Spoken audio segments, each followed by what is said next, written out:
రాజస్థాన్లోని ప్రముఖ star hotel లీలా ప్యాలెస్కు చెన్నై వినియోగదారుల కమిషన్ భారీ జరిమానా విధించింది. గతేడాదిలో చెన్నైకి చెందిన ఒక దంపతులు ఉదయపూర్ వెళ్లినప్పుడు ఈ హోటల్లో రోజుకు 55,000 రూపాయలు చెల్లించి ఒక లగ్జరీ గదిని బుక్ చేసుకున్నారు. అయితే వారు గదిలో ఉన్న సమయంలో హోటల్ సిబ్బంది ఒకరు మాస్టర్ కీ ఉపయోగించి అనుమతి లేకుండా లోపలికి ప్రవేశించడమే కాకుండా బాత్రూమ్ డోర్ సందులో నుంచి తొంగి చూసేందుకు ప్రయత్నించారని ఆ దంపతులు ఆరోపించారు.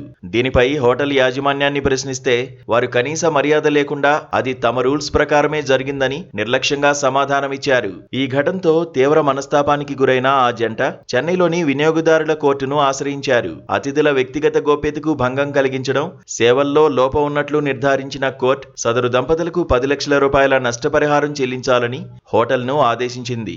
దీంతో పాటు వారు చెల్లించిన 55,000 రూపాయల గది అద్దెను 9% వడ్డీతో కలిపి మరో 10,000 రూపాయలు కోర్టు ఖర్చులను కూడా చెల్లించాలని సంచలన తీర్పు ఇచ్చింది.